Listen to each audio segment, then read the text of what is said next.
নমস্কার বন্ধুরা, কেমন আছেন সবাই? আশা করছি সবাই এক প্রকার ভালো আছেন। আমার চ্যানেলে আপনাদের সবাইকে আমি স্বাগত জানাই। আরও একটি নতুন ভিডিও নিয়ে আপনাদের সামনে আমি আজকে উপস্থিত হয়ে গেলাম। বন্ধুরা, আমি আজকে আপনাদের শিখিয়ে দেবো আপনারা ফেসবুকে রিলস ভিডিও কিভাবে এডিট করতে পারবেন, কিভাবে সুন্দর করে অ্যাপসের মাধ্যমে কিভাবে আপনারা ফেসবুকে রিলস ভিডিও এডিট করবেন, সেই প্রসেসটা আপনাদের শিখিয়ে দেবো। তো সম্পূর্ণ ভিডিওটি আপনারা দেখতে থাকবেন। আশা করছি এই ভিডিওটি আপনাদের অনেক অনেক উপকারে আসবে। ফেসবুকের রিলস ভিডিও এডিট করার জন্য আপনারা প্রথমে একটা ফ্রি অ্যাপ নিয়ে নেবেন, যেটাতে ফ্রিতে এডিট করা যায়, ভিডিও এডিট করা যায়। ঠিক আছে, আমি যেহেতু ইনশট ব্যবহার করি সেহেতু আমি কিন্তু আপনাদের ইনশটেই কিন্তু দেখাবো কিভাবে রিলস ভিডিও এডিট করা যায়। আমি যেহেতু ইনশটটা ব্যবহার করি, আপনারা যদি অন্য অ্যাপ ইউজ করে থাকেন তাহলে আপনারা করতে পারেন। যেমন ধরুন ক্যানভা ইউজ করতে পারেন, কাইনমাস্টার ইউজ করতে পারেন, আরও বিভিন্ন অ্যাপ রয়েছে। ঠিক আছে, আমি যেহেতু ইনশট ব্যবহার করি সেই জন্য আমি ইনশটে আপনাদের রিলস ভিডিও এডিট করে দেখাবো।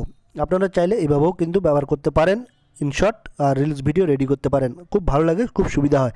তো আমি ইনশট অ্যাপটি ওপেন করে নিলাম। এরকম একটা পেজ কিন্তু ওপেন হয়ে আসবে। তারপর এখানে তিনটে অপশান দেখতে পারবেন, ভিডিও, ফটো অ্যান্ড কলেজ। ঠিক আছে, তো আমি ভিডিওতে যেহেতু ভিডিও এডিট করব সেই জন্য ভিডিওতে টাচ করে দিচ্ছি। এই ভিডিওতে আমি টাচ করে দিলাম, তারপর আপনি যে ভিডিও, শর্টস ভিডিও এডিট করতে চাইছেন সেটা আপনারা সিলেক্ট করে নেবেন। আমার এই ভিডিওতে কিন্তু আমার ছোটো ছোটো অনেক ভিডিও রয়েছে। আমি একটা ভিডিও আপনাদের এডিট করে দেখাবো। ঠিক আছে, ধরুন এবার আমার এই 8 সেকেন্ডের ভিডিওটা আমি আপনাদের এডিট করে দেখাবো।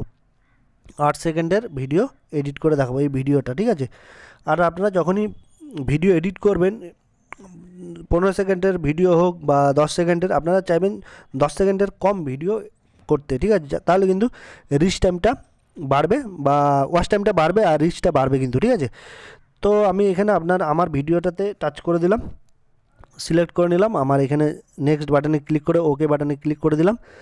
তারপর আপনারা এখানে ক্যানভাসটা সিলেক্ট করে নেবেন। রেশিওটা কত? রিলস ভিডিও রেশিও কিন্তু আপনারা মোটামুটি সবাই জানেন রিলস ভিডিও কত রেশিওতে এডিট করতে হয়। ঠিক আছে, ফেসবুকে রিলস ভিডিও হোক, ইউটিউবে রিলস ভিডিও হোক। তো আপনারা এখানে একটা ক্যানভাসের অপশান দেখতে পারবেন। এই দেখুন ক্যানভাসে আপনারা টাচ করে দেবেন। আমি ক্যানভাসে টাচ করে দিলাম। এখানে কিন্তু অনেকগুলো রেশিও নিচে দেখতে পাচ্ছেন। আমি কিন্তু রিলসের জন্য দেখুন 9:16 এই রেশিওটা কিন্তু সিলেক্ট করে দেবো। এই দেখুন 9:16 এইটা কিন্তু রিলস ভিডিওর রেশিও বা অনুপাত। রিলস ফেসবুকের হোক, ইউটিউবের হোক, ইনস্টাগ্রাম হোক, এটা কিন্তু 9:16 অনুপাতে কিন্তু আপনাকে ভিডিও এডিট করতে হবে।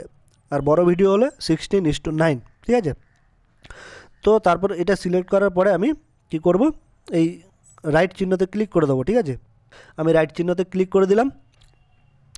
তারপর এই ভিডিওটা চলে আসলো। তারপর আপনারা কি করবেন, এই ভিডিওটা যতটা রাখতে চান আপনারা রাখবেন। আপনারা যদি 7 মিনিট রাখতে চান 7 মিনিট রাখবেন, 8 মিনিট 7 সেকেন্ড যদি রাখতে চান 7 সেকেন্ড রাখবেন, 8 সেকেন্ড যদি রাখতে চান 8 সেকেন্ড রাখবেন, আপনাদের পছন্দ মতো। ঠিক আছে, তারপর আপনারা এই তো দেখুন লম্বালম্বি সিলেক্ট হয়ে গেল। তারপর এখানে আপনারা যদি অডিওতে টাচ করে একটা অপশান দেখতে পারবেন, ভিডিও যদি আপনারা এক্সট্রা দিতে চান। এই দেখুন অডিও মানে বলতে চাইছে, আপনারা যদি এই ভিডিওতে কোনো সাউন্ড দিতে চান, অডিও দিতে চান, এখানে ক্লিক করে দেবেন।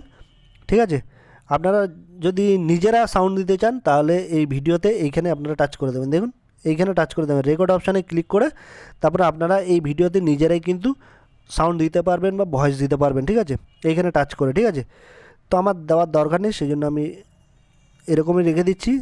তারপর এখানে স্টিকার রয়েছে একটা, এই স্টিকারের অপশান রয়েছে। এই স্টিকারটা দেখুন, স্টিকারের কাজটা কি একটু বলছি। এই স্টিকারে টাচ করলে আপনারা যদি কোনো জিনিস এখান থেকে মুছে দিতে চান, কোনো জিনিস ঝাপসা করে দিতে চান তাহলে কিন্তু করে দিতে পারেন। এই ডুডলে টাচ করে দেবেন। এই ডুডল দেখুন, এই ডুডলে টাচ করে দেবেন। ডুডলে টাচ করলেই কিন্তু আপনারা অনেক কিছু এখানে যেটা চাইবেন সেটা জিনিসটা কিন্তু এখানে ঝাপসা করে দিতে পারেন। এই দেখুন, এই যে ঝাপসা করে দিতে পারছেন। ঠিক আছে, ঝাপসা করে দিতে পারেন, মুছে দিতে পারবেন। ঠিক আছে, এই জিনিসটার কাজ হচ্ছে এইটা। ঠিক আছে, এটা গেল। তারপর আরেকটা অপশান দেখতে পাচ্ছেন টেক্সট। এই টেক্সট অপশানে টাচ করে এখানে কিন্তু আপনারা কোনো কিছু লিখতে পারবেন। ঠিক আছে, এই টেক্সট অপশানে আমি টাচ করে দিলাম। টাচ করার পরে এখানে এই টেক্সট অপশানে আবার ক্লিক করে দিলে আপনারা কিছু না কিছু লিখতে পারেন। আমি ধরুন এখানে লিখলাম আমার নামটা SAJU লিখে, সাজু নামটা লিখে এখানে আপনারা রাইট চিহ্নতে ক্লিক করে দেবেন। এই দেখুন রাইট চিহ্ন, রাইট চিহ্নতে ক্লিক করে দেবেন, ঠিক আছে। এই দেখুন রাইট চিহ্নতে ক্লিক করলে আমার লেখাটা নামটা কিন্তু এখানে চলে আসবে। দেখুন রাইট চিহ্নতে ক্লিক করে দিলাম, ঠিক আছে। তারপর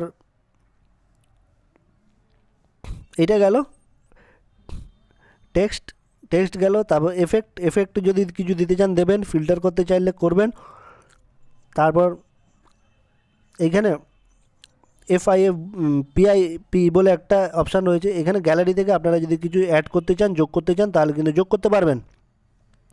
এই দেখুন এখানে গ্যালারিতে আপনারা যদি এই ভিডিওতে কোনো কিছু যোগ করতে চান, অ্যাড করতে চান, ফটো হোক ভিডিও হোক, সেটা কিন্তু আপনারা যোগ করতে পারবেন। ধরুন আমি এই ছবিটা অ্যাড করতে চাইছি, এখানে আপনারা এটা অ্যাড করে দিতে পারবেন, ঠিক আছে। এই দেখুন অ্যাড হয়ে গেল, ঠিক আছে। এখানে কিন্তু অ্যাড করে দিতে পারবেন, ঠিক আছে। এটা গেল এই ব্যাপার, ঠিক আছে। তারপর আপনারা কি করতে পারছেন, এইখানে স্প্লিট বলে একটা অপশান দেখতে পাচ্ছেন, মানে ভিডিওটাকে কাটা। এই দেখুন স্প্লিট মানে এই ভিডিওটাকে আপনি যেখানে খুশি সেখানে কাটতে পারবেন। এই দেখুন যেমন ধরুন আমি এইখানে কাটতে চাইছি, এই ভিডিওটা এই জায়গাটা কাটতে চাইছি, ঠিক আছে। যেমন ধরুন 4.9 সেকেন্ডে আপনারা এখানে কাটতে চাইছেন, তার স্প্লিট অপশানে আপনারা ক্লিক করে দেবেন। এই স্প্লিট অপশানে ক্লিক করে দিলে কিন্তু ভিডিওটা কিন্তু কেটে যাবে। এই দেখুন কেটে গেল। তারপর আপনারা এবার আরেকটা অপশান দেখতে পাচ্ছেন, ডিলিট অপশান। দেখুন ডিলিট অপশানে টাচ করলে এই পাশে ডান পাশে যদি সিলেক্ট করেন তাহলে ডান পাশটা ডিলিট হয়ে যাবে। ডান পাশ আমি সিলেক্ট করছি, ডান পাশ ডিলিট হয়ে যাবে। আর বাঁ পাশ যদি সিলেক্ট করে ডিলিটে টাচ করি তাহলে কিন্তু বাঁ পাশটা ডিলিট হয়ে যাবে। তো যে অংশটা আপনারা ডিলিট করে দিতে চান বা কেটে দিতে চান, মুছে দিতে চান, সেটা প্রথমে সিলেক্ট করে নেবেন, ঠিক আছে। সিলেক্ট করার পরে তারপর ডিলিট অপশানে ক্লিক করে দেবেন। যেমন ডান পাশ যদি দেখুন সিলেক্ট হয়ে গেছে, এবার যদি আমি ডিলিটে ক্লিক করে দিই ডান পাশটা কিন্তু ডিলিট হয়ে যাবে, ঠিক আছে।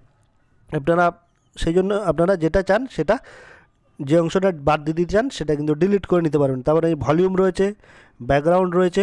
ভলিউমে আপনারা ভিডিওর মানে যেটা ভিডিও এডিট করছেন সেটা সাউন্ড বাড়িয়ে দিতে পারেন, আরও কমিয়েও দিতে পারেন, ঠিক আছে। ভলিউম অপশান এই দেখুন, ঠিক আছে। ভলিউম অপশান আপনারা ভিডিওর সাউন্ডটা বাড়িয়ে দিতে পারেন, ঠিক আছে। আর ব্যাকগ্রাউন্ড রয়েছে, ব্যাকগ্রাউন্ডটা টাচ করে আপনার ভিডিওর ব্যাকগ্রাউন্ডটা মানে কালারটা চেঞ্জ করে দিতে হবে। আমি যদি রেড দিয়ে দিই, দেখুন রেড হয়ে গেল। আমি যদি হোয়াইট দিয়ে দিই, হোয়াইট হয়ে গেল। এই দেখুন ব্যাকগ্রাউন্ডটা কিন্তু চেঞ্জ করে দিতে পারেন, ঠিক আছে। ইয়েলো যদি দিতে চাই, এখানে কালার ইয়েলো হয়ে যাবে, ঠিক আছে। রেড দিলে রেড হয়ে যাবে। তো তারপর এরকম রাইট চিহ্ন ক্লিক করে দেবেন, তাহলে কিন্তু আপনাদের ভিডিওর ব্যাকগ্রাউন্ডটা কিন্তু চেঞ্জ হয়ে যাবে, ঠিক আছে। দেখুন ভিডিওর ব্যাকগ্রাউন্ডটা কিন্তু চেঞ্জ হয়ে গেল। তারপর এখানে স্পিড রয়েছে, অ্যানিমেশন রয়েছে, AI কাট রয়েছে, ভয়েস এনহ্যান্স রয়েছে, অনেক কিন্তু অপশান এখানে পাবেন আপনারা। আপনাদের পছন্দ মতো আপনারা এগুলো করে নেবেন। ভিডিওর স্পিড যদি বাড়িয়ে দিতে চান তাহলে বাড়াবেন, কমাতে যদি চান কমাবেন। কোনো যদি ভিডিওতে অ্যানিমেশন করতে চান সেটাও করতে পারেন এখানে। তারপর AI কাট করতে যদি চান AI কাট করতে পারেন, ভয়েস এনহ্যান্স করতে চাইলে করতে পারেন, ভিডিওটাকে যদি কাট আরও ছোটো করতে চান করতে পারবেন, ঠিক আছে। এরকম অপশানগুলো আপনারা কিন্তু পেয়ে যাবেন, অনেকগুলো অপশান এখানে পেয়ে যাবেন, খুব সুবিধা। তারপর লাস্টে কী করবেন আপনারা, এসব করার পরে আপনারা লাস্টে চলে আসবেন এক্সপোর্ট অপশানে, ঠিক আছে। এই এক্সপোর্ট অপশানে চলে আসলে কী হবে, আপনারা ভিডিওটাকে এক্সপোর্ট করে দিতে পারেন, ঠিক আছে। এই দেখুন এক্সপোর্ট অপশানে টাচ করে দেবেন। তারপর আপনাদের এখানে রেজুলেশনটা দেখাবে 1080p, frame rate 30 fps, format MP4, আর এস্টিমেট সাইজটা কত হচ্ছে সেটাও দেখিয়ে দেবে। আপনারা যে ফরম্যাটে বানাতে চান সেটা কিন্তু সিলেক্ট করে দেবেন। আমি ধরুন এখানে 1080pতে করলে ভিডিওর সাইজটা বড় হয়ে যায়, সেই জন্য আপনারা চাইবেন 720তে করার চেষ্টা করবেন, ঠিক আছে। এই দেখুন এখানে সিলেক্ট করে 720 করে দেবেন যদি চান। আর ফ্রেম রেটটা 30 fps রাখতে চাইলে রাখবেন, আর MP4ই রাখবেন এটা, ঠিক আছে। তারপর আপনারা এক্সপোর্ট অপশানে ক্লিক করে দেবেন, তাহলে কিন্তু আপনাদের ভিডিওটা কিন্তু এডিট হয়ে যাবে, ঠিক আছে, এক্সপোর্ট হয়ে যাবে, ঠিক আছে। তারপর আরেকটা জিনিস আপনাদের বলে দেবো, এখানে ইনশটের একটা কিন্তু ওয়াটারমার্ক দেখতে পাবেন, ঠিক আছে। ইনশটের একটা ওয়াটারমার্ক আপনারা দেখতে পাবেন। এটা ডিলিট করতে গেলে কী করতে হবে, আপনাদের কিন্তু একটা অ্যাড দেখে নিতে হবে, ঠিক আছে, ঠিক আছে। একটা অ্যাড কিন্তু আপনাদের এই ইনশটের একটা ওয়াটারমার্ক লোগো দেখতে পাচ্ছেন, এটা মানে মুছে দিতে চাইলে আপনাদের কিন্তু একটা অ্যাড দেখতে হবে, ঠিক আছে। এখানে টাচ করে অ্যাডটা দেখে নেবেন, তাহলে কিন্তু 10-15 সেকেন্ডের একটা অ্যাড থাকে, সেটা দেখে নেবেন। দেখে নিলে কিন্তু এই লোগোটা বা ওয়াটারমার্কটা কিন্তু আপনার ভিডিওতে আর আসবে না, ঠিক আছে। তারপর আপনারা এই ওয়াটারমার্কটা মুছে ডিলিট করার পরে তারপর আপনারা এই এক্সপোর্ট অপশানে ক্লিক করে দেবেন, ঠিক আছে? ক্লিক করে দিলে আপনার ভিডিওটা কিন্তু এডিট হয়ে যাবে। আশা করছি বন্ধুরা এই ভিডিওটি আপনাদের অনেক অনেক উপকারে এসছে। এভাবে কিন্তু আপনারা খুবই সহজ উপায়ে রিলস ভিডিও কিন্তু এডিট করে নিতে পারেন ফেসবুকের জন্য বা ইউটিউবের জন্য। আশা করছি এই ভিডিওটি আপনাদের অনেক উপকার আসছে। যদি ভিডিওটি ভালো লেগে থাকে লাইক শেয়ার সাবস্ক্রাইব অবশ্যই করে দেবেন।